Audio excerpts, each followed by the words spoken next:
Okay, today we're looking at the arm movement in transition. Key element for me. I see it done so often, so we want to make sure we can do it right, and we're going to share with you a few feels, a few drills, and a training aid that's going to help you move your arms the right way. So we're looking at the phase of the swing as we start down here. We see, or I see, so many golfers tend to rotate early and lose the plane, lose the direction, lose the relationship between the lower and the upper body, so they basically can't sequence the swing correctly on the way down. What that causes then is lag issues and also catching up issues with a lot of flicky stuff. Really pet hate of mine.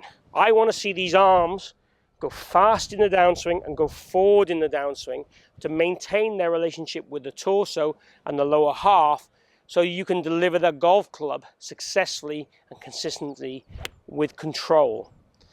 What we see, as I said, is this kind of move. The club gets left behind, then we have to flick, and the hands end up being behind or level with the golf ball at a point of contact.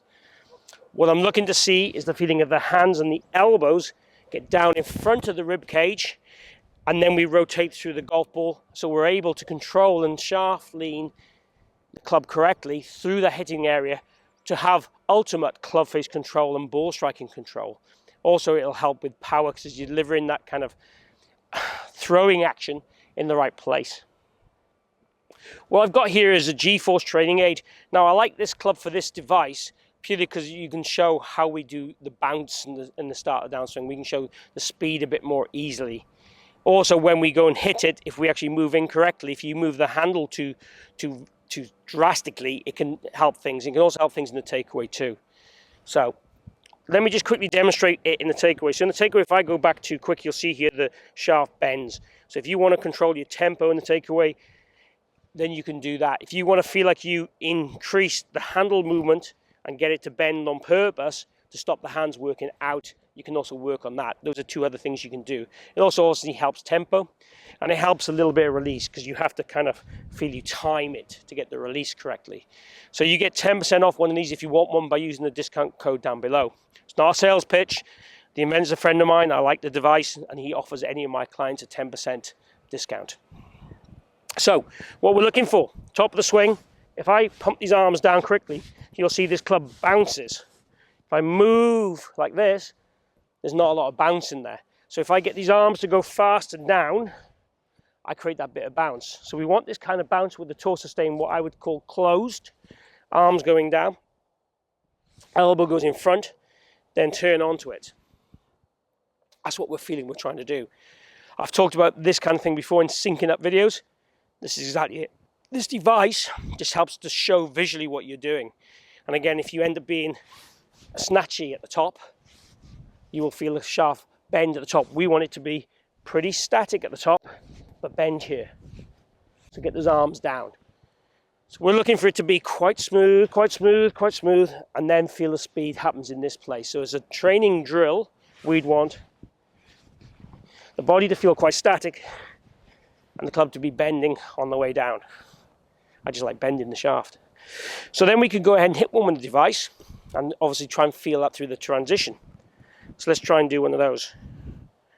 With my dodgy swing, this could go anywhere.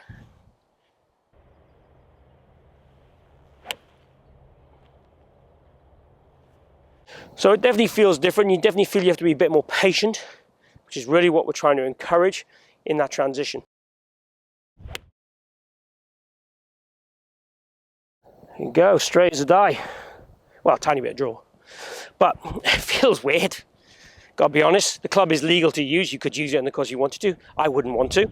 But if you want to take it out and play a few holes and use it on the yard shot to see how your time is in sinkers, you can do that. Let's do a normal shot with a normal club. So the process for the golf course. And I try and finish every one of my videos now with the golf course process.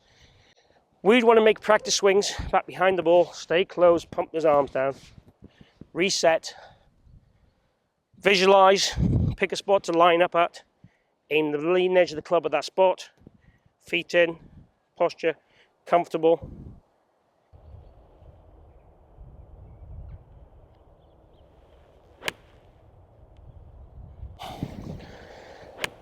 Definitely feels weird going back to a normal club, but definitely gave me the sensation of being more patient in the top of the backswing transition area but then also feeling I stay closed and pump those arms down just to start the downswing. It's a delicate area, but an area which, if you prove, will help the timing of your lower and upper and your elbows into that impact position, which is vital.